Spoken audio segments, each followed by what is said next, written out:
Hello everybody, this is Loci WayOfLoci and welcome to the No Hit Podcast. Here it is my job to interview the extraordinary people in gaming, the hitless runners who beat difficult games without taking a single hit or point of damage, speedrunners completing games in mere minutes that would normally take hours, or those who have finished games completely blindfolded, or the amazing content creators and developers out there producing the engaging and entertaining content and games that we all enjoy. Today's guest is Gloomshadows. That's Gloomshadows on YouTube, Twitch and Twitter. Gloom is a master of doing dance pad challenge runs, having completed Elden Ring, Dark Souls 3 and Bloodborne on a dance pad, and having completed each without leveling a single time, as well as gone into double play runs, which is simultaneously playing on a controller and a dance pad, completing 2 instances of the game at the same time, and beaten some equally challenging games and runs whilst only using a single finger for the controller. All this we go into, as well as the introduction to alternate controllers for Gloom, the controller setup for each, and the difficulties, and in some cases, easier aspects for each challenge, and much, much more. I hope you enjoy this conversation with Gloomshadows.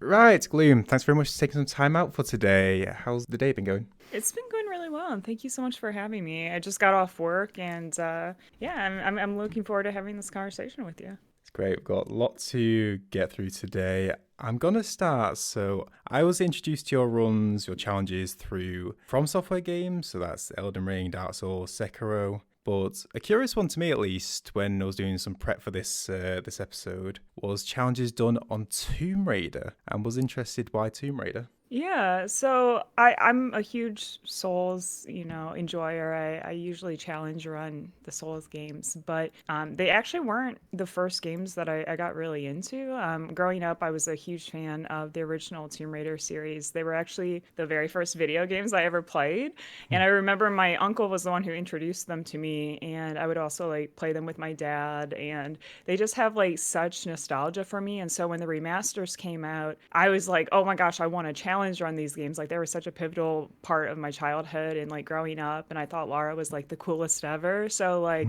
getting an opportunity with the remasters launching to like challenge run them and delve into like first with like double plays, and now I'm kind of getting into speed running. It's just been a lot of fun like revisiting the games as an adult. How's the start to speedrunning? I've attempted speedrunning a little bit, but found I struggle with like the every second counts kind of aspect to it. It's so stressful. I'm only doing it on offline right now. Like I haven't been brave enough to try it live, but I've submitted a couple of runs. They haven't been verified just yet, but I was really excited because last night I cracked my first sub 2 hour, which was like a big goal of mine. So Nice. I'm excited. I'm having a lot of fun with it, but it is definitely stressful having the timer up. Yeah. I remember I started with, well, quote unquote, when I tried streaming for the first time, because speedrunning was the thing that I saw on Twitch, was going, oh, that's how you start, that's how everyone does it. And that worry about like every second, like time loss here, time loss there, sort of drew me more towards hitless. That kind of, it's a lot more quote unquote relaxing to me at least, that you can like plan out a route, you can practice, you can take your time with it to an extent, and just like if it's a slow route but it's a comfy route, then that was fine with me. It's funny because I actually have the opposite with hitless. Like I found hitless like way more stressful than doing speedruns, because the thing I like about speedrunning, at least so far, is that like if you mess one thing up, you can at least like make up that time later on. Whereas like in a hitless run, if you take a hit, it's kind of like game over, like it's the end of the run. So was Tomb Raider the first game you started when you began streaming? No. Okay, so this is some Gloom lore. It was actually Stardew Valley. Okay. Of all things, I was not a challenge runner. I initially got into streaming because I thought it would be fun to try to like create a cozy kind of just chill, relaxing vibe, and find other folks who like the games that I also enjoyed. And at the time I was playing a lot of Stardew Valley, so I started with that. And it didn't really like I probably streamed to like 1 or 2 people. Like no one ever really knew that I was streaming it, and I was like, well, maybe I'll try a different game. And like I've been wanting to try this Sekiro game. Let's try this out and see how this goes. And I ended up getting like affiliate, and folks started like kind of trickling in, and it kind of sparked my passion for trying other FromSoft games. And during that time I was also meeting challenge runners, and they were doing these like wild things like deathless or hitless, and I was like, wait, that's kind of cool, like maybe I could try that too. So that's kind of like how I went down the FromSoft pipeline. Yeah, I'm a big fan of Sekiro, especially, well, everything, but especially the combat system. I really like the parry aspect or the rhythm aspect to it. It's so good. I actually consider it my favorite for combat out of the FromSoft games. Yeah, I'd agree. I think it's got the cleanest, even though it's very hard to compare because it's such a step away from anything. Like Bloodborne is similar but is distinct. I think Sekiro completely like shifted with the focus towards parry. Mm-hmm.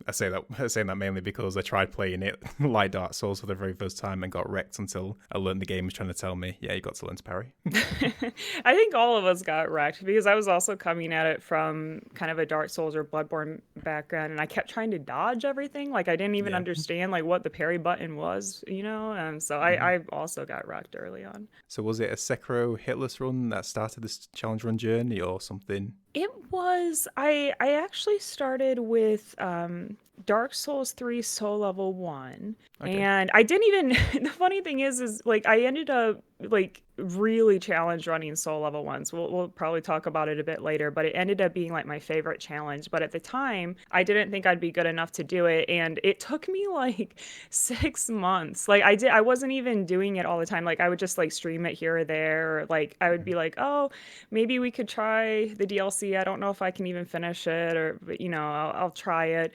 But it was actually that Soul Level 1, and I started getting more into challenge runs. And during that time, I met a lot of amazing hit list runners, including Goes on Ghost, who's now Moonlight Ghost. And of course, she's the Bloodborne GOAT. I mean, just like so many incredible Bloodborne hit list runs. And she really inspired me to want to try a Bloodborne hit list run. And so that was actually the first hit list that I ever did. I started with Deathless, and I had like 10 hits on my Deathless because I was trying to kind of use the same routing. And then from there, that kind of built the confidence I needed to trying my first hit list. And it was awesome. It was really fun. And then once I got the Bloodborne run, I decided to go for Sekiro. And Sekiro was a little less fun for me. Sekiro was, we got PB1 very fast, and then it just started stressing me. So I put it aside for, I think, almost half a year before going back to it and then finally getting the run. There was something about Sekiro in particular that just wasn't as good of an experience for me as Bloodborne had been. And it was around that time when I started kind of thinking maybe I'd want to try other challenges like alternative controllers or something else because I was feeling like hitless might not be the thing for me. And just for people who may not be aware, so Soul Level 1 is in Dark Souls. It would be the case of you start at the lowest stats possible that you can start your class at, and you don't level up, so no increase in stamina, in health, in damage. Due to leveling, there is ways to do it in game of like buffing yourself a bit more, but make basically the hardest start possible for yourself.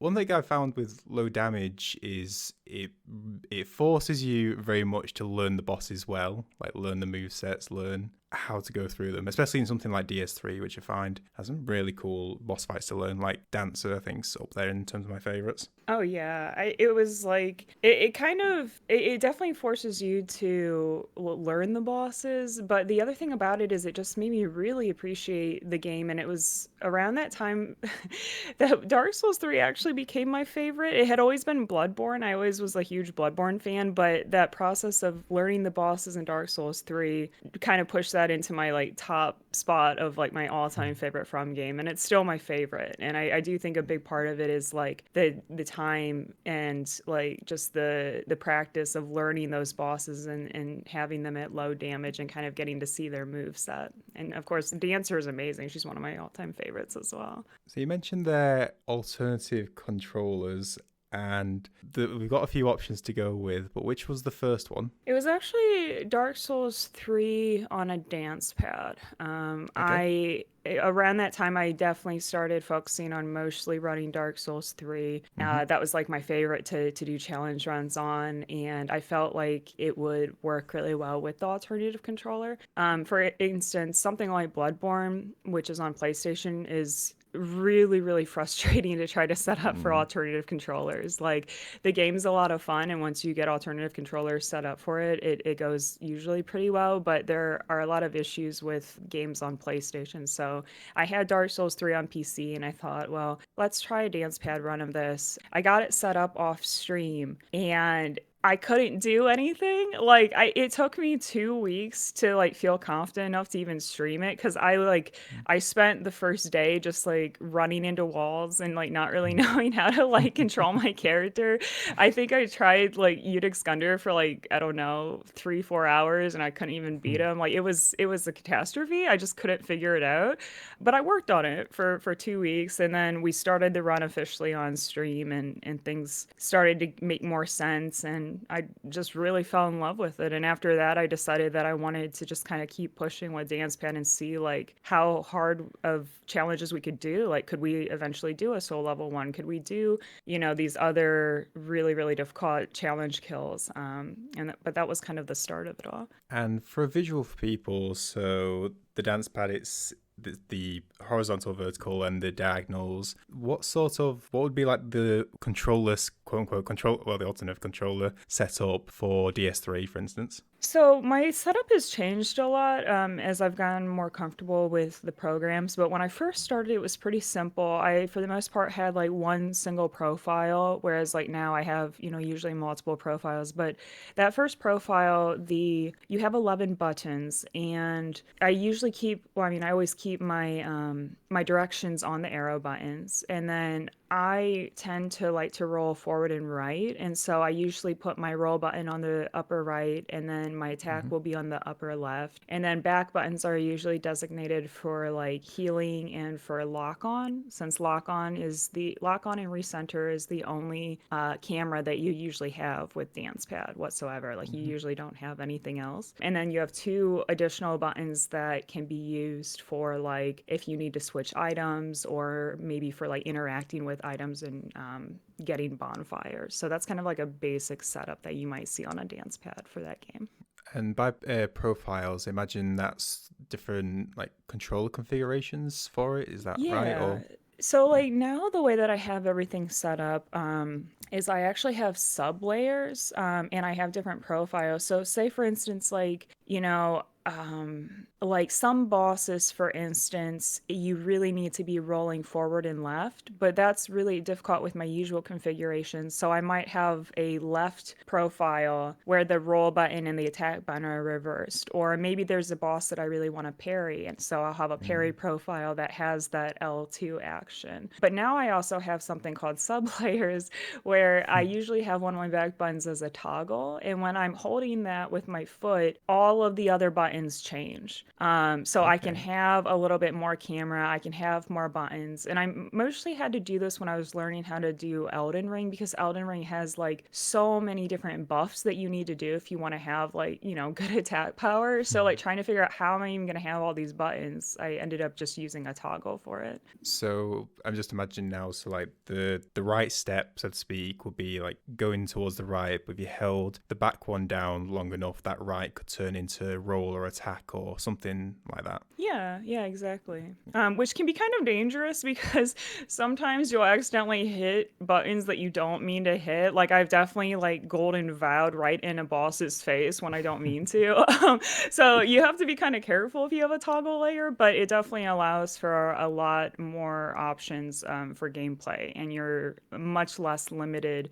Because I always get this thing, like a lot of folks will say like, well, why don't you just set up a second dance pad? And you could, but the limiting factor, it's not necessarily the buttons so much as it's you have a right leg and a left leg. I've got 2 feet. Like I could have as many buttons and as many dance pads, but at the end of the day, I still need to be able to like hit them in a way where, I can only have, two inputs basically that I'm using. So I guess aside from the initial issues of hugging walls, what was the starting challenges of like those very first couple of runs or starting runs? Oh my gosh. It's so physically and mentally draining. I don't think folks understand like how hard dance pad is on like your body and your physicality. Like I've always tried to stay pretty active, but even like early on for me, I could only dance pad for like a couple of hours before I just like needed to go lay down. Like I've also had like heel spurs from my dance, like where my heel was in a lot of pain just from like how you have to like hold or press on the button. buttons. So like Okay. I've definitely like gotten like more used to it and can now stream for a really long time with it. But I think a lot of people don't realize like how physically challenging dance pad can be. And then also along with it, I think some of the other challenges are just like you have to think about how to play the game in an entirely different way. Like the closest comparison I can have to it is like imagine you were playing keyboard without a mouse because you're not going to have much camera. And then on top Mm-hmm. of that, you can only hit one or maybe two buttons at a time. And then on top of that, you have to like balance yourself and figure out a way to like use your feet to like, and balance your entire body to even hit those buttons. So it's really difficult and it forces you to think about the game in a totally different way. I imagine the decision making's got to be, I don't know, quick, because like with the controller in the hand, it's just the case of you move your thumb or your finger just rapid, and it's like milliseconds, but it's a much more intentional thing to take a step in order to like activate a button on the dance pad. So I'm guessing it's Yeah, and I know Flipsy has talked about this before that I think there's like actual like research out there showing that like it takes the brain longer to send a signal to the feet than it does to the hands. So like on top of dealing with how much slower you have to move as fast as you can, it's also just going to take longer by virtue of your brain's trying to send a signal to your feet, which is a lot further away than your hands. And I don't know if that's like scientifically true, but I mean to me it makes sense. yeah. I think it seems. I mean, yeah, makes sense to me. And the fact it's just a bigger like muscle that you're trying to like move and Yeah. actually try and do a quick action as opposed to like your nimble fingers into it. Out of interest, is there anything easier or maybe not as difficult as people may assume with the dance pad controller? That's a really good question.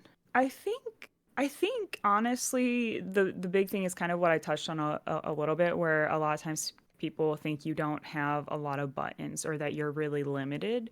Mm-hmm. And I think that that's a big misconception that people might have on DancePad.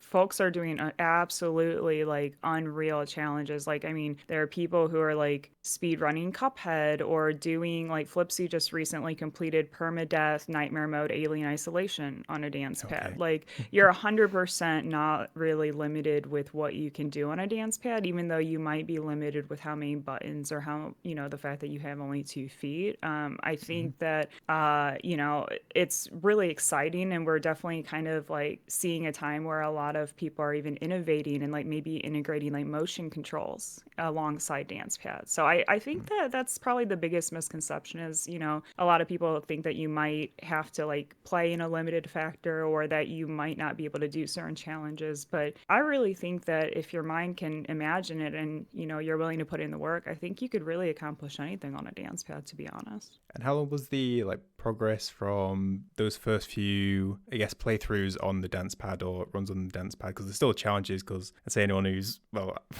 if I switched to a dance pad suddenly, I think I'd have major difficulties. But how was the progression from those a normal playthrough? I'm just going to say because I can't think of a better word to a low damage SL1, for example, if it was in a DS3 first or Elden Ring perhaps. Yeah, so it actually, and I know we'll probably talk about the double plays at a little bit later junction, but I'll kind of mention them briefly here. So Mm-hmm. in 2023, it's actually, I remember the date, it was August 4th, 2023 is when I started dance padding. It was like Mm-hmm. one of the best days of my life. I love dance pads so much. But it was 2023, around the end of that year, I was like, well, I've seen folks, especially like Miss Mika, do double plays, and I was like, that looks really cool, and I love that you could do like, you could use a different controller like dance pad for it, and I thought, well, let me try it for Dark Souls 3. I won't stream it. I won't even tell anyone I'm doing it. I'll just try it. I couldn't even get to the bonfire. Like I couldn't even get to Udic Gunner. I could not do anything.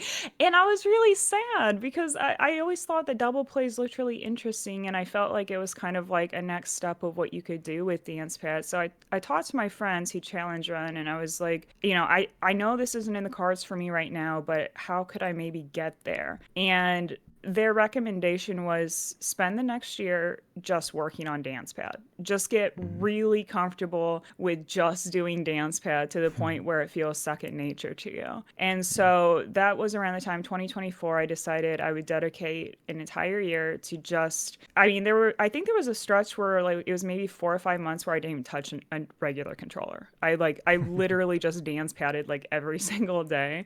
And we started with Dark Souls 3, Soul Level 1, all bosses plus both DLCs. Okay. And that one was like, I knew that it would be possible, but no one had ever done the second DLC. Like folks had done the any percent and you know, Frida had been done, but it was like the first time where I had to kind of think like, how are we going to do Gale? How are we going to do Midir? And there wasn't like, it was the first time there wasn't a blueprint for something I was doing. And it was really exciting. We worked together as a community coming up with different strategies, and it was a lot of fun. And I really enjoyed it. And so from there, I kind of thought, what if we made this a trilogy? What if we did the first trilogy of no leveling runs in a FromSoft game on a dance pad? And so we did Elden Ring base game, all Remembrances, Rune Level 1 after that, and then we finished with a Bloodborne Blood Level 4, all bosses plus DLC. And I feel like those 3 runs, you know, and we did other smaller runs throughout, but those were the 3 main runs that really kind of like pushed me into a different kind of place on the dance pad of like having it feel really comfortable, kind of understanding what I was doing, and then also just having a lot of room to like innovate and find my own play style on the dance pad, which was really exciting. And do you have any particular examples of like those strategies you had to develop for the like DLC, like for dance pad? Yeah. I can't really remember. I mean, the Dark Souls 3 one was a really long time ago. I remember the Blood Level 4 was a little bit more recent, so I can kind of recall certain things. So, Yeah. the Blood Level 4, uh, I love Bloodborne, I do, but oh my gosh, the problems of doing a Blood Level 4 on alternative controller. So there was input delay. And as you probably know, Bloodborne is a very fast-paced game, and at Blood Level 4, there are certain moves that will just one-shot you if you're not fast enough.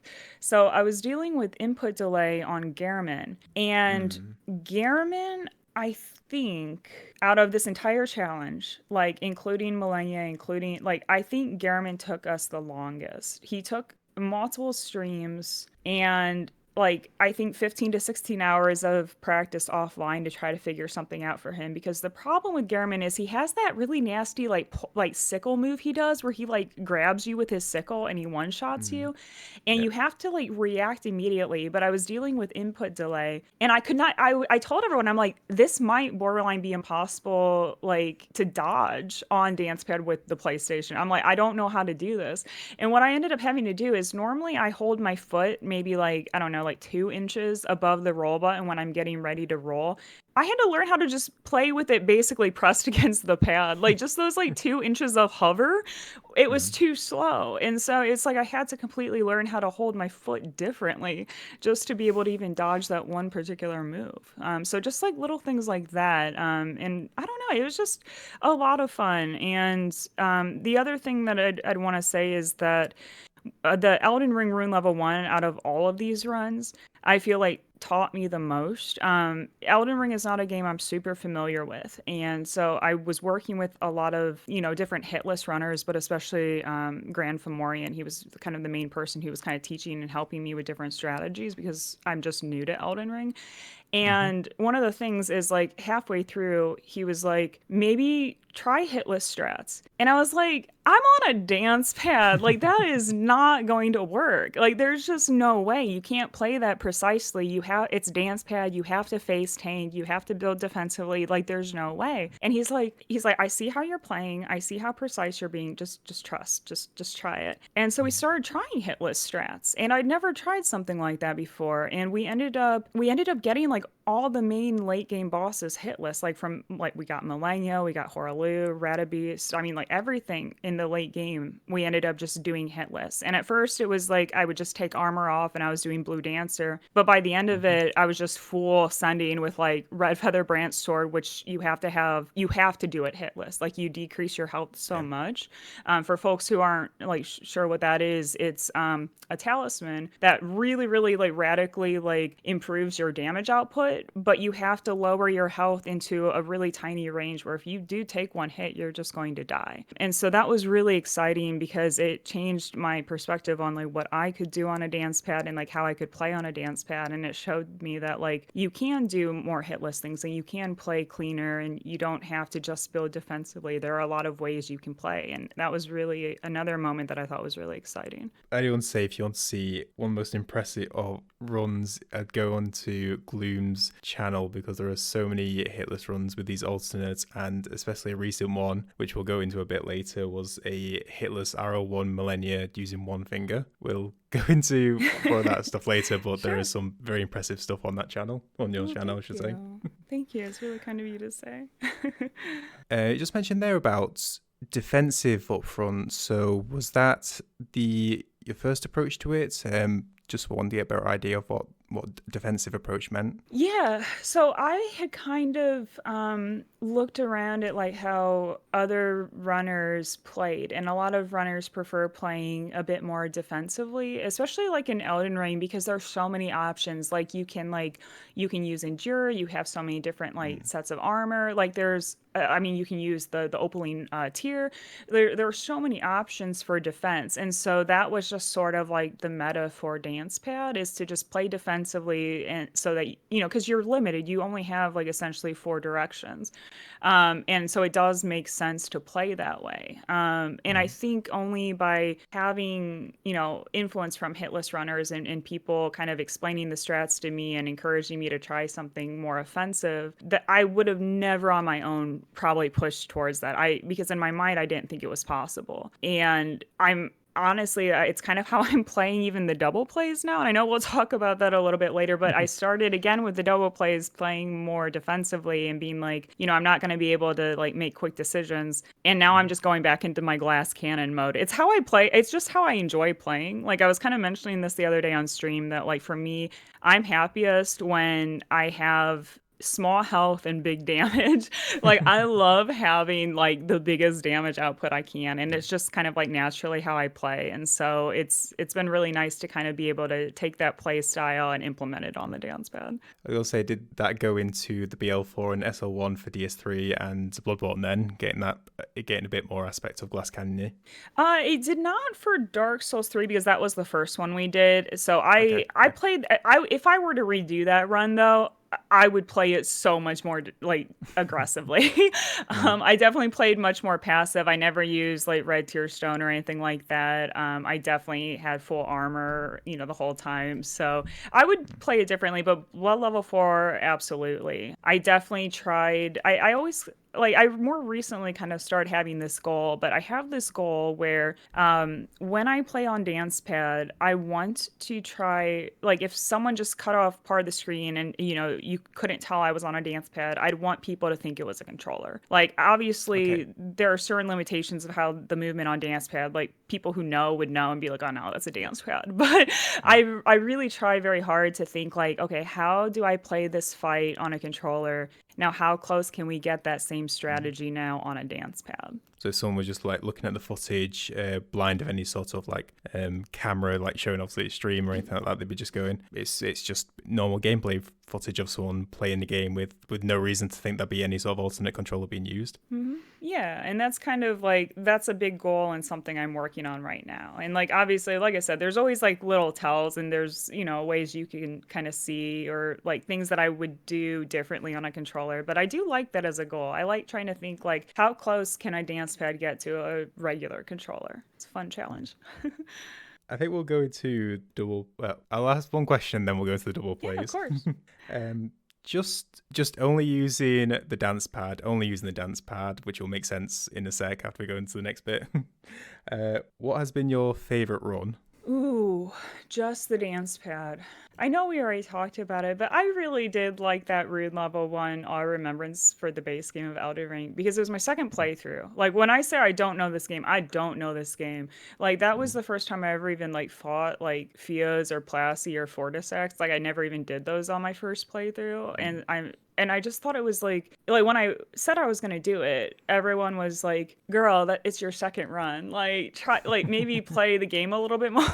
And so I was like, but then it just kind of like encourages you where you're like, "No, I'm really gonna do it. Now I'm just we're gonna see what we can do here." It was just really fun. Like for me, I love learning a game and learning a challenge through dance pad, and that's just what is happiest to me. Like a lot of times people will come in and they might say like, why do you put yourself through this pain or whatever, and it's like, because to me it's not pain. To me it's like every single day for the most part I dance pad. Like if I'm not streaming, I'll get off work and I'll just jump on my dance pad every single day of my life because I love it so much. And so like getting to experience and learn a kind of a new game and something that I wasn't very familiar with, and getting to learn it through the rubric of a dance pad, I really enjoyed that run a lot. I do have to ask one because it's one of my favorite bosses in the world. Mm-hmm. Definitely sarcasm. Godskin Duo. What was Oh, the I approach for that sleep on the run? them. I sleep Okay. Oh them. yeah. I'm Very not nice. like I know a lot of people have a lot of thoughts about that, and it's very controversial. I don't mind sleeping Oh them no. though, because Fair enough. to me, in like I don't mind doing duo fights. Like for instance, like we'll talk about it when we get to the double plays, but I recently did like duo gargoyles on a double play, and like I don't Mm. mind duo fights. I literally don't. But to me, in my opinion, in just my opinion, I don't think it's a fair or a balanced fight. And I don't feel the need to like grind something when I'm not having fun with it. So for me, I was like, no, I'll just sleep them on dance pad. We're not going to worry about that. Yeah, I agree. I've done a couple of runs recently that I'm learning. I'm like reliving my first playthrough experience when I struggled so much through them because I refused to look up anything. Oh And it was gosh. a long time, long period of time. Hmm. Oh my goodness. But yeah, double plays. So maybe start base level. Could you explain what double plays means for someone who may not have seen your stream, or what that means to in a sense? Sure. So double plays have been around for a while, and essentially they're exactly what they sound like. It's where you're playing two games at the same time. There are a lot of variations on this. For instance, Plywood, I think like 7 years ago, speed ran Silent Hill 1 and Silent Hill 2 at the same time, one with the right hand, one with the left hand. And then more recently, we see a lot of different iterations with folks bringing in alternative controllers, like what Miss Mika did first with using a dance pad and a controller for playing Elden Ring.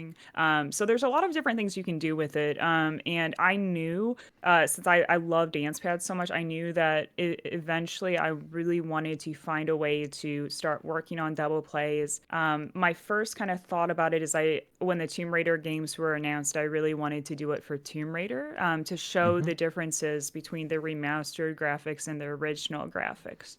And that had been like a goal of mine for years. But like I kind of mentioned a little bit earlier, they're really hard. They're very, very difficult to do. So it's been kind of a journey and a process to be able to do them. So, what's your out of interest? What's your like visual when you're streaming? Like, what do you see in front as you're trying to do both control and dance pad at the same time? Yeah, so I actually switched my setup kind of recently. So the first two runs that we did, so for anyone who's not familiar with like my channel or what we've been doing, I'm currently working through my third double play. The first two double plays that I did were Tomb Raider 1 and Tomb Raider 2 remastered, where we were doing that comparison. So like the way that I had it set up for that was my monitors were put left and right of me. My left Hmm. monitor was for the PC and the dance pad, which had the remaster graphics, and then my right monitor was for the PlayStation 5 controller with the original graphics of the games.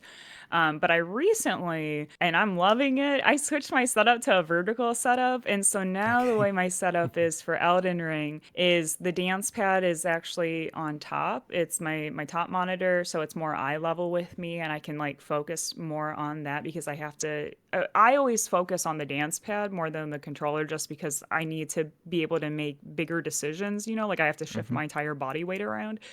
Yep. And the decisions are just slower. So I have that at eye level. And then the bottom monitor is what I use for my controller. And I can kind of see that out of the periphery of my eye and kind of make decisions based on what I'm seeing. So I can't. I'm struggling to find a way to ask this, but the general gist is how your focus works on such a run. I'm thinking like an Elden Ring run or like something that requires high focus anyway. But then you've obviously got to split that between two completely different both visuals on the screens and in terms of movements. You've got to your feet and your hands. So my question's around how do you concentrate slash focus, if that makes sort of a general sense of what I'm asking. Yeah, it does. So I definitely give the biggest focus to the dance pad monitor. Like I would say I don't know what the percentage would be, but it's definitely a majority of the time I'm looking at the dance pad and then mostly just for the fact of like if I say that I needed to like roll forward and right, I literally have to like move my entire body and get like both my feet into position just to do that one very simple move. So I need to be able to like kind of prioritize the dance pad and what's happening there. And Hmm. then with controller, it's more of like I'll sort of like bounce and look down at it real fast, but then like I'll just make a quicker decision because with your hands you can just do things very fast.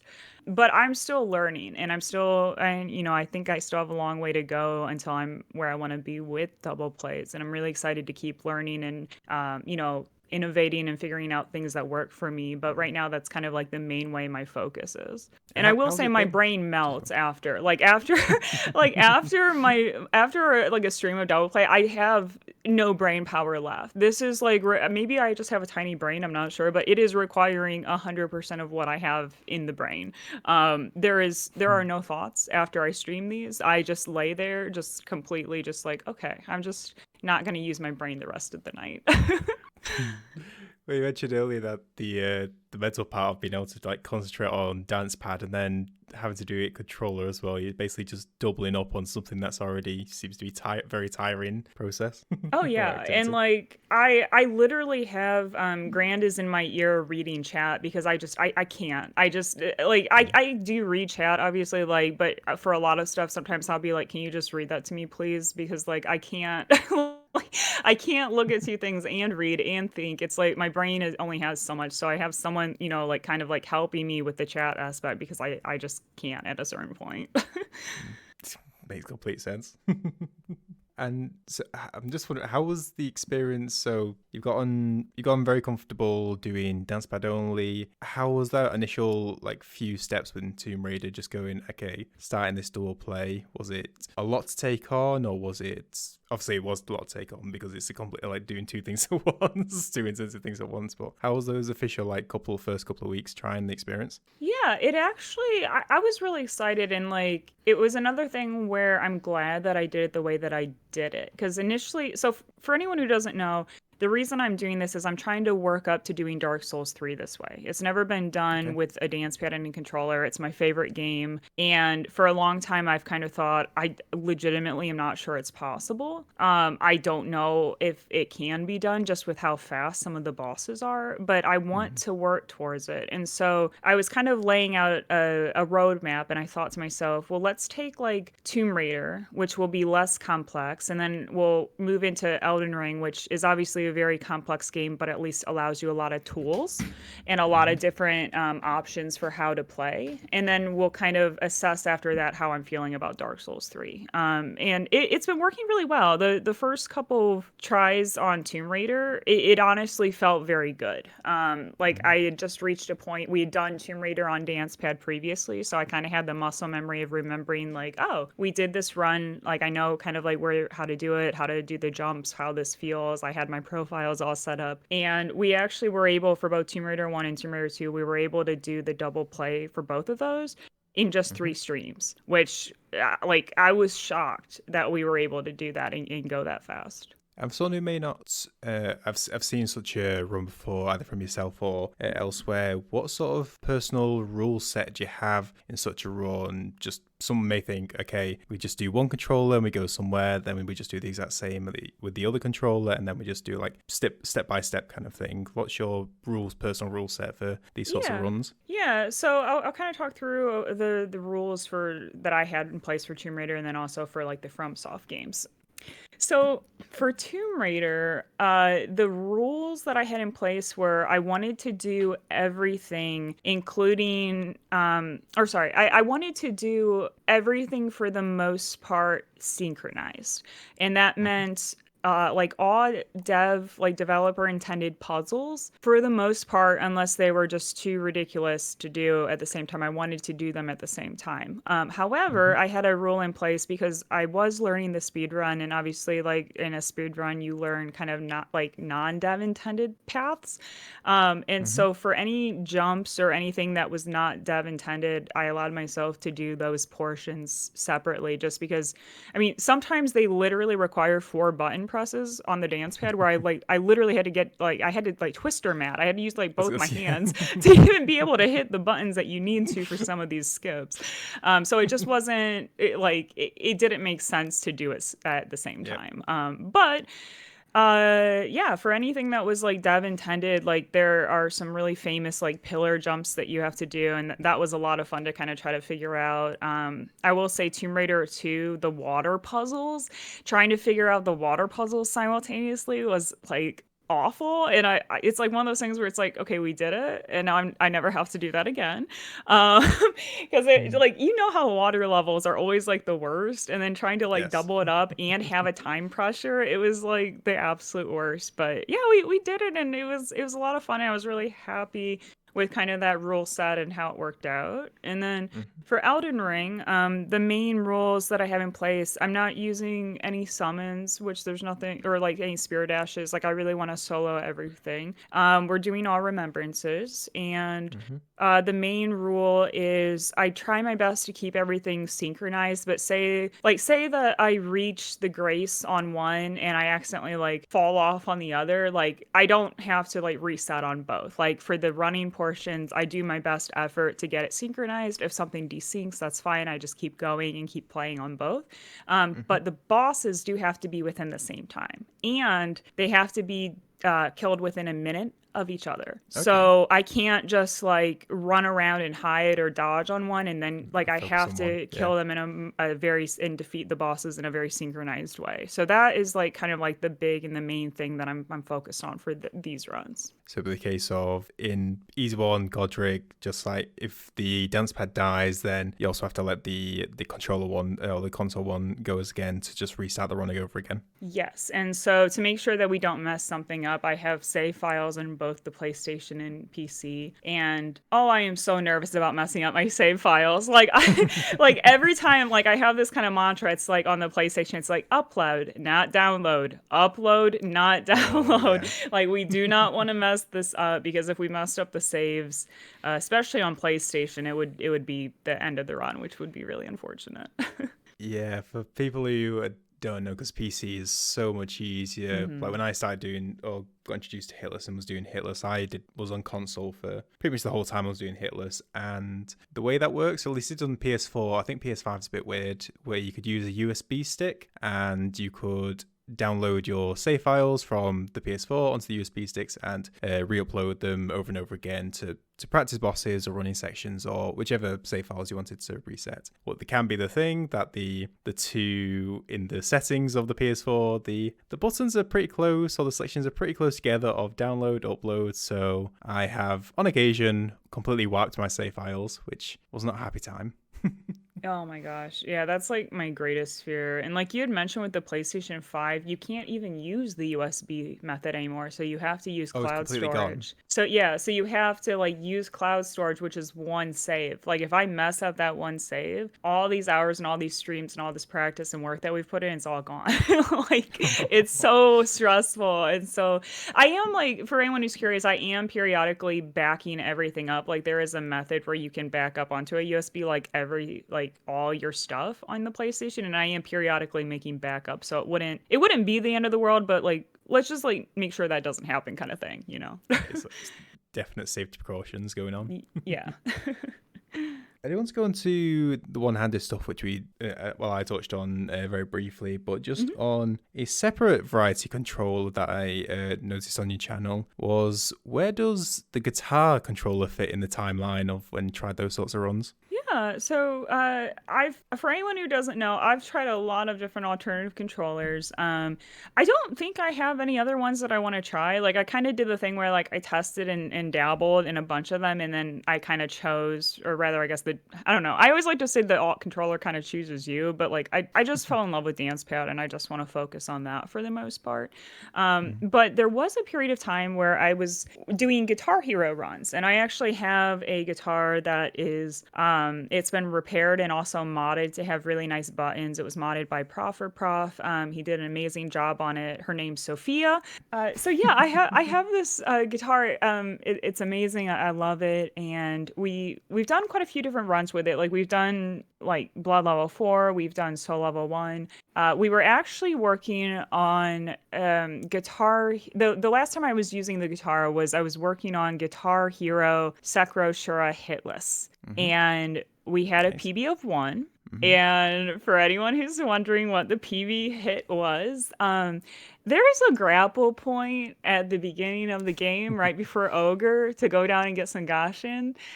And on guitar, you don't have a lot of camera, and the grapples in Sekiro are notoriously goofy anyway. And I missed the grapple, and it reset my position, which counts as a hit. And that was my PB1. And it was around that time where I started getting very stressed with hitless. I've talked about this a lot on stream because when I first started doing challenge runs, I wanted to be really into hitless. Like I wanted that to be my thing. But kind of during the course of different runs, including this Guitar Hero run, I realized that, unfortunately for my mental health, it's not the right kind of challenge run for me. I tend to be very hard on myself, and it was starting to get to a point where it's very unhealthy for me to do these types of challenges.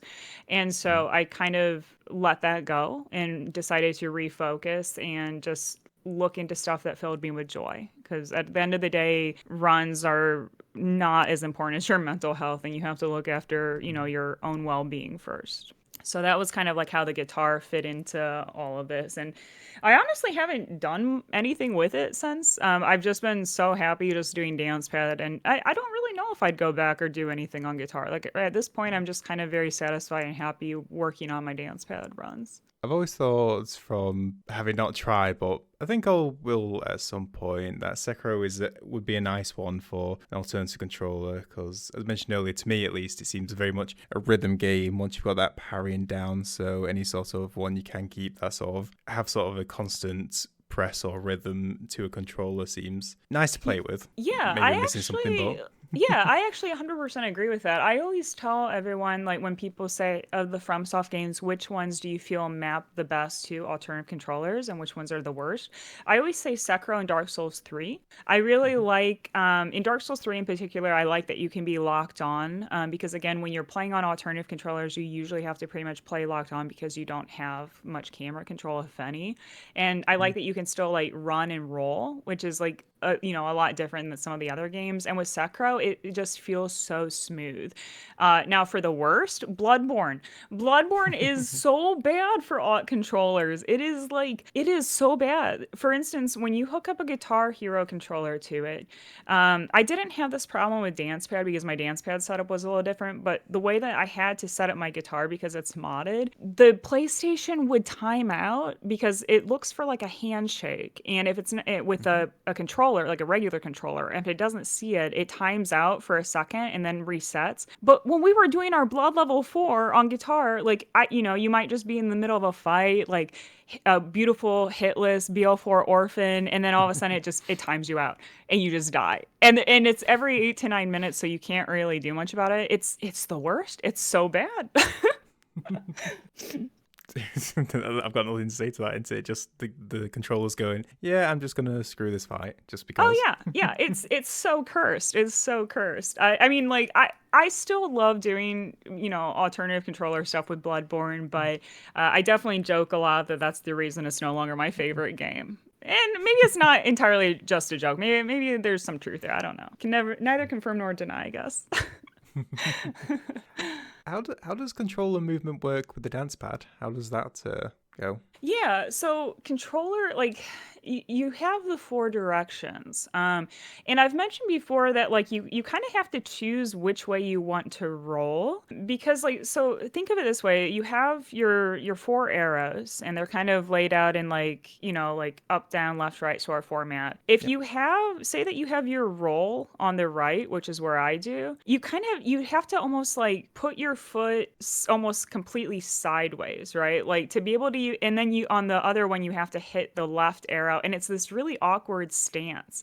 And so again, I've demonstrated it before, but like you have to almost like choose like one direction that you want to roll. You can definitely roll both directions, but it's a lot more awkward depending how you have your button set up. And Mm-hmm. like it's interesting because like everyone sort of has a different like dance pad stance or dance pad style. Usually like when I'm doing running portions, I do the kind of horizontal foot thing where I'm hitting the forward button and the roll or the run button. But there's an interesting thing with these stay cool dance pads that we all usually use unless we have like, like Flipsy has a custom one, but most of the time people are going to be using these stay cool plastic mats. There's a Mm-hmm. weird wiring thing that happens with some of them where you can't just lay your foot sideways like that because it like put it the what do you call it? I guess the sensors from the back have it runs through the middle of that. And so you Mm-hmm. have to almost like curve your foot while you're hitting it. It's this weird thing.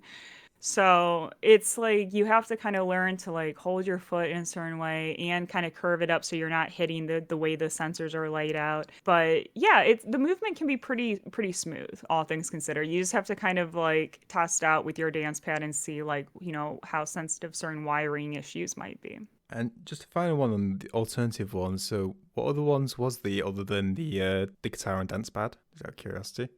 Mostly just like doing like one hand and one finger, which I still do. I definitely Right. still do the one hand and one finger. I really did want to try bongos at a certain point, but I think I'd have to Okay. have someone like send me a pair because like they're really hard to find. I think like I don't know a lot about bongos, but I don't know how you'd even really get a hold of those. But I'd be down to try a bongo run. There's always a way in gaming. Like there's always Yeah. someone who has designed a piece of software to integrate any sort of controller of anything. I think I can't remember which run it was, but there's this old Resident Evil controller that's like a chainsaw, and someone has What? set that up for a challenge run. And Oh, that's cool. It's like actually shaped like a chainsaw? yeah, I think it's like a Oh, that's broken one. neat. I think I'd have to get a visual up, but it's so long since I've seen it. But yeah, it was like a promotional one. That Apparently, actually it's very sounds awkward really to use like cool. properly, but it looks cool. Okay, so as went in there, the one-handed runs. So, well, one-handed into one finger runs. We'll start with the quote-unquote easiest side, which is more fingers, which is a weird way to say things, but how did that begin? Where did that like arise from? Yeah, so I've mentioned Ghost before. Ghost plays Mhm. with one hand. She has one hand. She's a good friend of mine, and like seeing how she plays and all the amazing things she has done, and then like other one hand runs, from like folks like Biotic Nova or Squillakilla, like really inspired me to want to try it because I just thought it was an interesting challenge. And so I tried it out. I tried it on Bloodborne, and like most things, I tried it and I was like, "Oh, I can't do this." Like I couldn't even get to Gascoigne. Like this is just kind of like a recurring thing for me. Like I try something and I'm just like, "Wait, I literally can't do this." And I remember talking to Ghost and I was just like, "Girl, like how do you do this? Like how does this even work?" And she's like, "Yeah, it's it's tough. It's tough. But she was kind of like talking about how like you over time you find something that works and something that's comfortable for you. So I kept trying it. I tried it literally for like 2 months on and off, like not every day, but like on and off for 2 months. And I tried like different hand positions. I tried right hand versus left hand. And one day I woke up and I found a configuration that worked for me and I was able to do it. And I remember like early on when I first started streaming it, I kept having like a panic where I was like, what if it goes away? What if I can't do it? Because like it came out of nowhere. Like I've been trying this thing for months and like I didn't think that like it would work. And then one day it could just work. And I found, a way that works for me and I've really enjoyed it. So we started doing kind of like the same thing we did with the other alternative controllers where we started doing harder and harder things with it. Like we started with just regular leveled runs and then we started moving towards doing no leveling runs and then the finger stuff started, I guess, a little bit after. So what was the controller, like the preferred for yourself controller setup for the one-handed first? Yeah, so it's Go. actually really interesting. So I don't know how it is, but I know a lot of folks who do one hand on an Xbox controller. I do not own an Xbox controller, but a lot of them say that playing left-handed works better for them, even if they're right-hand dominant. And I happen to play on a PlayStation DualShock, a PS4 DualShock, and so I actually found for me the way that I do it is I have my index finger on the left button, like to move and to do everything. And then my to roll and run, I have my pinky on like the roll and run button. And so normally I kind of have like my index finger used for a movement or D-padding, and then everything else is kind of used with my pinky. Like I usually like attack with my pinky or, hit triangle or square or cross, whatever, with the pinky. So for me, it's like an index finger and pinky sort of configuration. It might be easier than imagining, but I'm just like getting like phantom hand cramps from just like imagining like stretching over like between like the buttons. Well, it's funny because like, and like, I'm not just saying this to like be quirky or something, but I actually prefer playing this way now. Like, if I'm sitting at home alone, like, or just like vibing with friends, I legitimately just play this way. And the reason why, I mean, first off, I love that you can just like, have a snack or something with your other, like, you could have some food. You could like, like if your cat comes up, you can pet your cat, you can drink some water. Like, I like that your other hand's free to do stuff. But for me, I actually sometimes play almost better because of the limitations. Like when I have both hands on a controller, I'm just going wild. Sometimes I'm pressing a bunch of like random stuff. But like when you can't do that, you have to start to like think and you have to think like, okay, like do I want to be on the defense right now or do I want to attack? And you can only usually do like, one thing at a time. And so I actually it's kind of my preferred way to play now if I am using a controller. I've got to imagine with having already gone into double play, at least in a different way, that the double play of controllers has got to maybe have been an idea, maybe. Oh, you mean like doing one hand on And for one and each. one on the other? Yeah, I had actually when I first started trying double plays, like this was back like in 2023, like when I first tried it, because I tried dance pad, right? And I was like, absolutely not. I was like, dance pad plus controller is not in the cards for me, or maybe one day. So I tried, and there's actually probably like footage somewhere out there on like Twitter or something, but like I did try it for right hand and left hand, and I had much better success. Like, I got to Vort and I was like actually like doing stuff. But I've never actually done a run that way. I think for me, I think it would be a lot of fun and maybe one day I'll do it. But like again, I just fell so like into doing dance pad stuff that like I'm not usually very happy unless a dance pad's involved. Like I love it too much at this point. Okay, we'll go into the single finger runs, which to people listening, it is exactly as it sounds. It is going through a run using a single finger. Like there's, I can say it over and over again, but this I can't like overly say like how mad that seems to be. Oh, thank you. Yeah, it's goofy. It honestly, the origin of the one finger stuff, I was just having a bad day and I didn't know what to stream. And Okay. I was like, you know what? Let's just like do something goofy and kind of silly. Like I was like, like, let's just come up with something. Let's just do like Dark Souls 3. We'll play with one finger. I didn't even really have anything set up, so I did the whole setup like live because I literally was just like, I think it was, I don't know why I was having a bad day. Like maybe work was just really stressful, or I was just stressed about something, and I was like, let's just do a meme run. Like, let's just be goofy. But then I ended up actually kind of liking it. And I was like, I did the leveled run, and then I was asking my friends, I was like, no one's ever really tried doing like no leveling or deathless. Like, do you think you could, like, do you think that's possible? Like I started like asking, I'm like, should we try this? Like, is that even like, could we do it? And so we started trying it, and it turned out that you can. We ended up doing the trilogy of no leveling runs, the same we did on Dance Pad. So we did Elden Ring, Dark Souls 3, and then Bloodborne, no leveling. And then we did Deathless Bloodborne, and now we're working on Dark Souls 3 Deathless as well. Could you explain like how this setup is? I know it was only a couple minutes ago I asked about the one-handed, but imagine people maybe having a visual of like a speed typer, like keyboard speed typer, like with the finger going all across the controller rapid as anything. Yeah, it's not anything like that. It's actually funny because sometimes I have people mention that the one hand looks more complicated than one finger. Because with one finger, I have everything set up where I'm not really moving around much. Whereas like the one hand, I don't, for the most part, remap anything. So my hand is doing a lot more. So a lot of times people say the one finger looks like just like more chill, I guess, because you're not moving around as much. But I do remap for one finger for accessibility, and also just to make sure that I don't get like, repetitive strain injury or injure my finger doing this. I do remap my controller.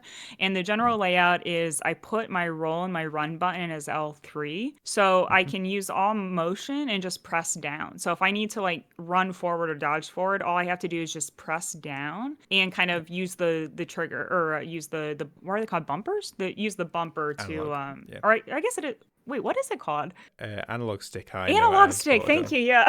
Sometimes I like don't know the parts of a controller. Yeah, analog stick. Yeah, the analog stick. And then I have my lock on is my touchpad, so I can like quickly unlock or lock on to stuff just by kind of moving my finger up to the touchpad. And then for the most part, my D-pad is like all the important stuff. So that might be like healing, or in Bloodborne it was R1, L1 for other L1 is definitely there if I'm using the wind blades in Dark Souls 3.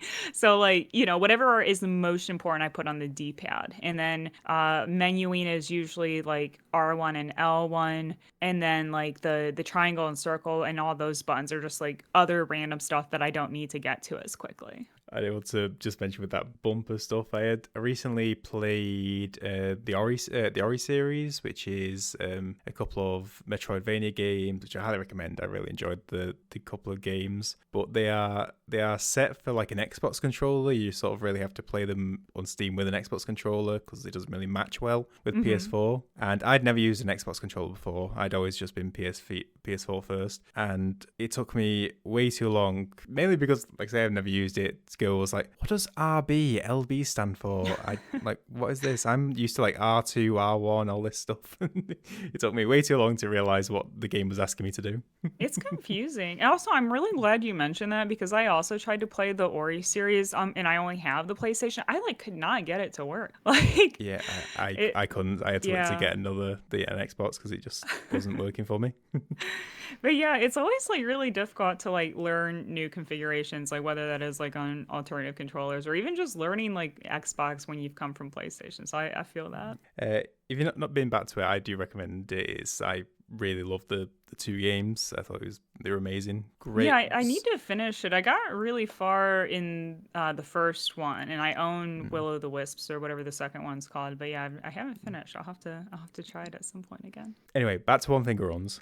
A little bit tangent there. So of course it's a difficult run, it's a challenge run, but what are the particular difficulties that come, whether it be in running sections, challenge bosses? Like, what's the top three kind of? Okay, I could do like two hands here, or do like more than one finger. Ooh, that's a good question. So I will say, and this is like, I probably shouldn't say this, but like, it's actually pretty chill. Like, I know that it's like one of those things where like it looks really complicated, but like once you like you've done a few runs, it becomes very, very comfortable. I mean, it's I guess you could say that about anything, but like I honestly really like it because it does look like really like, oh my gosh, like how is this working? But then like at the end of the day, it's actually like just really relaxed and chill, and you have so much control. I guess like for me, anytime I'm using a regular controller, just because there is camera, I get really excited because I don't normally have that on dance pad.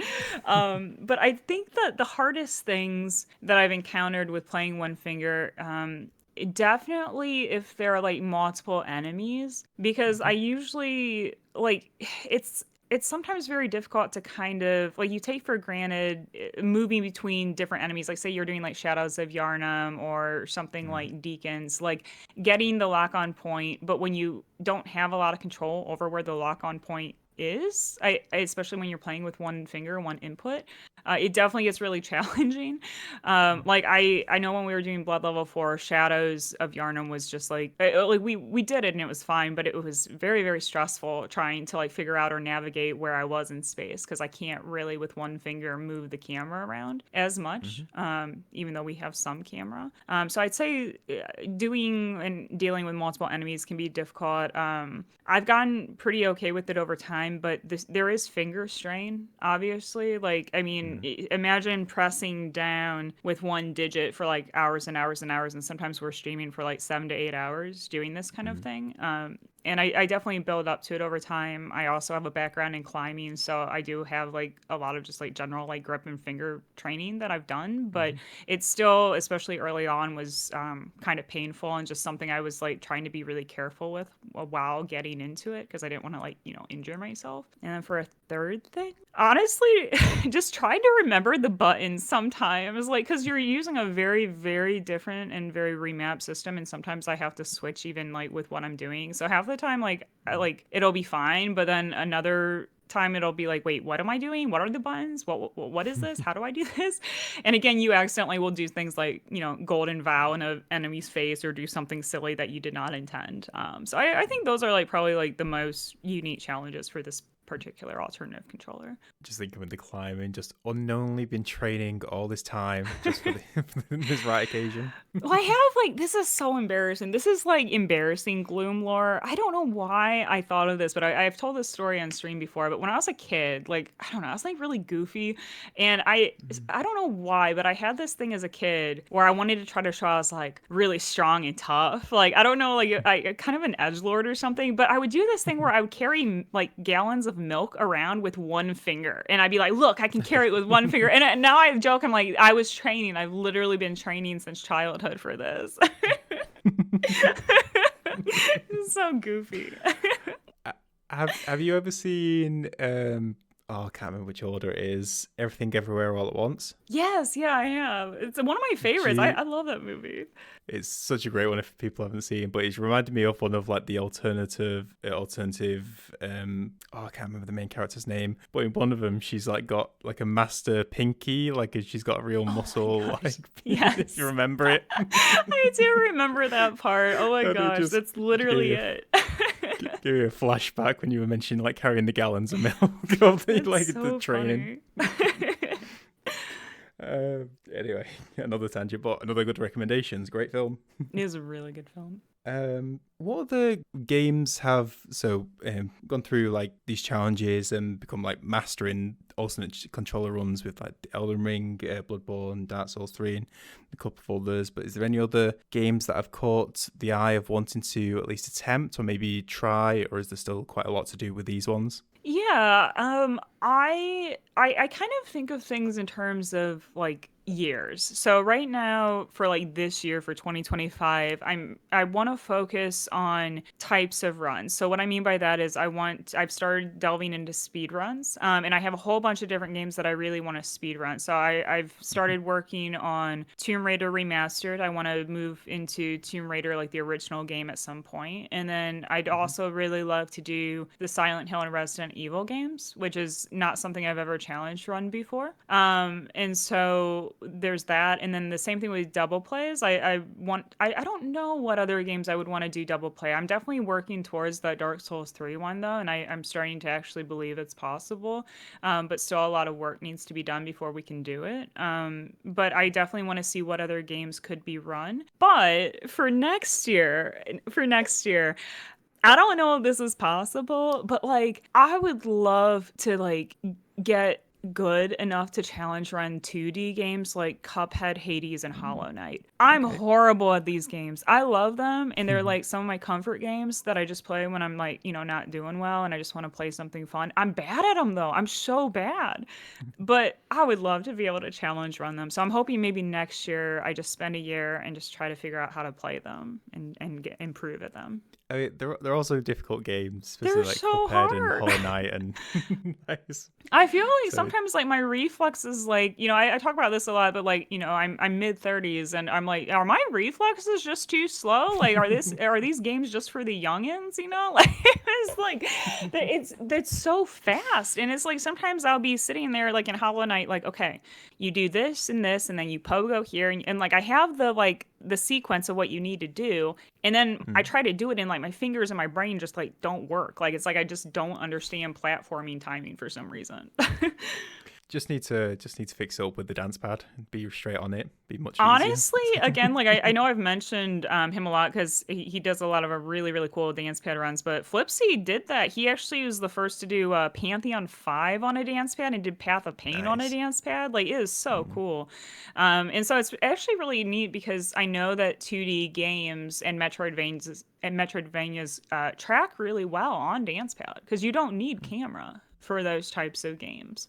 And you can do a lot of really neat things with the dance pads. So hopefully that would be the absolute dream one day to like, improve enough at those sorts of games to hook them up to alternative controllers and to challenge on them. But it's a little ways off, and I have, other more immediate goals that I want to focus on in the meantime. I'm just thinking of Path of Pain. Like, I mean, both impressive, but Path of Pain needs so much quick, like, platforming, like, just with the wall climbing or the pogos, just being able to, like, you must be doing, like, tap dancing on the dance pad in order to get through some of those sections. Yeah, it's like unreal. And I actually think a few people have done it. I feel bad because I'm blanking, but I think maybe 2 or 3 people have done Path of Pain on a dance pad, which is just like, I don't even think I could do it on a keyboard, to be honest, or like, on a controller. I just think about this. How long would you say? Because it just crossed my mind. And again, when we were talking about the finger only run, I'm doing potentially 5, 6, 7 potential hour streams. How long did it take to?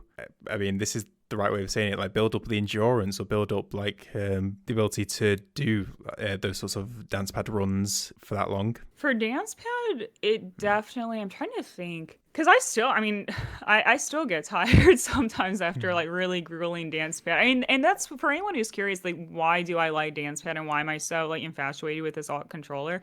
It's because it feels immersive to me. Like, I feel like I've just done that battle. Like when I'm like in a heated battle against a boss for hours, I come out of it feeling like, oh, I just did that. Like physically actually did that. Yeah. And I love that immersion aspect. I love that, like, you take a step forward, your character takes a step forward, and it feels almost like you're in the game. So I think for me, honestly, it took a good solid year because I will say, like, when we were doing Elden Ring Rune Level 1, it was in the dead of summer. So if you watch those videos, I'm like sweating and in pain because I had no ventilation in my room and it was like 100 Oh plus man. degrees. And like, I literally thought I was like gonna pass out. Like my community gifted me a fan to help, and I'm so very grateful. Because like I don't know, some days I honestly felt like I was gonna just like pass out. So I think like it probably took like a solid year of dance padding to feel pretty comfortable where I could just stream for hours and hours and hours and not have like foot or leg pain. And now it's actually nice because when I do sit, I do kind of sometimes have problems with like knee pain. And one of the big reasons I do love dance pad as well is like I don't have that problem. Like when I'm able to kind of like move around, my knee pain kind of goes away. So like at this point, it's actually a really nice thing for me. And like I'm glad that I can, play games in this way and kind of be active and get some exercise in too, which is always nice. I'm gonna say it is a unique one. Just say so. How do you get your steps in, or like the exercising for the day? Got all a few hours of dance pad. Yeah. Well, I mean, that was like I'm in the Midwest here in America where it's really cold, and like so when I say like, oh, I just dance pad after work, it's because I don't want to go outside. Like it's so cold here all winter long, so I'm like I'm just gonna like dance pad. But it's also really funny because we're planning to get a heart rate monitor. So in my double Mhm. play, we're kind of coming up on endgame bosses, and we're gonna do Millennia last. But I cannot wait to see my heart rate monitor for Millennia. Like I feel like it's gonna spike. It is gonna spike so high. Oh, yeah, I can't disagree. Like, Millennia still scares me nowadays. It's gonna be bad. She's for anyone who doesn't know. I do the fight. It's it is what it is. I do not like it though. I She's not one of my favorite bosses. I don't really like Mm. waterfall as a move. I don't like that she heals off of it. And I've said I honestly think once we do her double play, I don't know if I'll fight her again, or at least not for a really long time. Because like at this point, we've Mm. done her rune level one hitless on a dance pad. We've done her rune level one hitless with one finger, and now we're about to do two of her at once. And I'm like, I don't know if I want to. I think I'm good after that. I think that's enough millennia for a lifetime.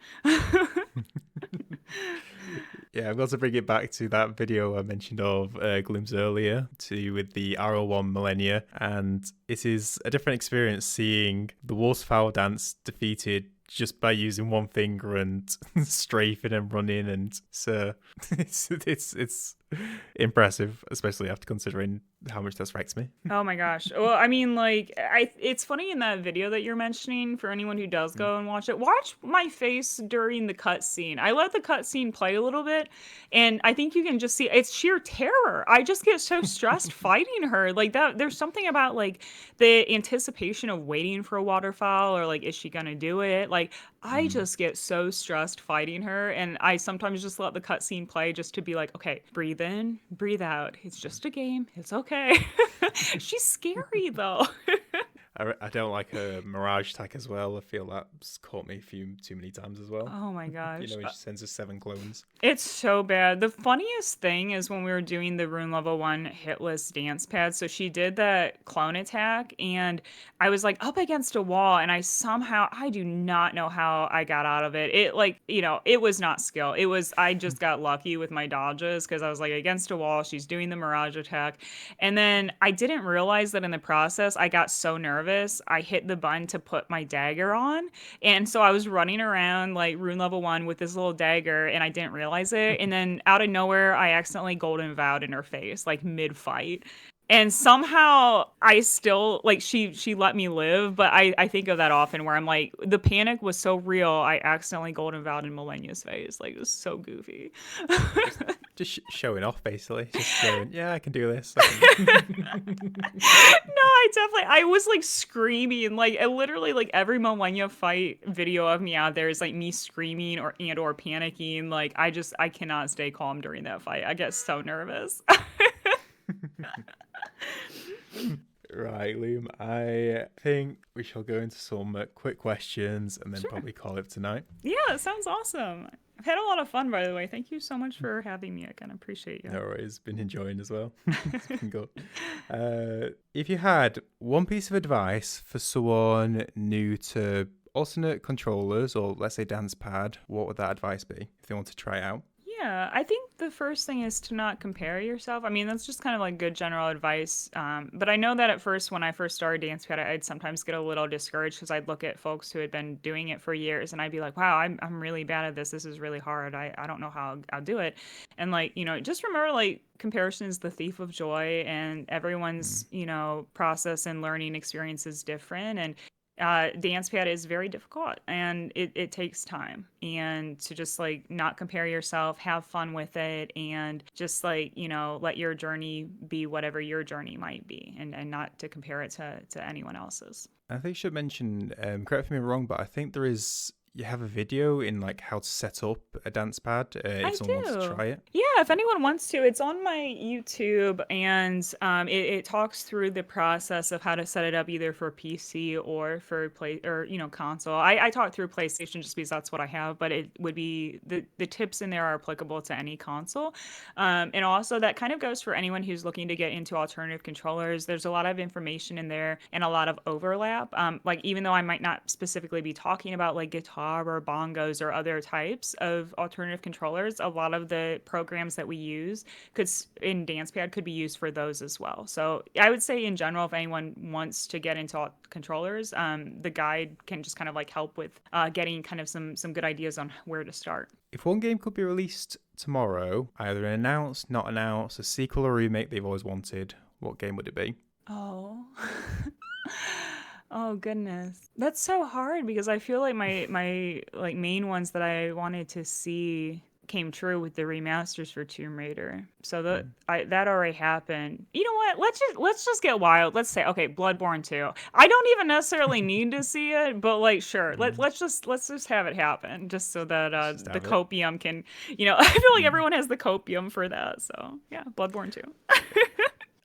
I'm still in denial about a Sekiro DLC. I swear that it had a moment of existing, and there's a couple of things in the game I was just thinking they must have been planning for it, but just never ended up being a thing. I'm still sad about that.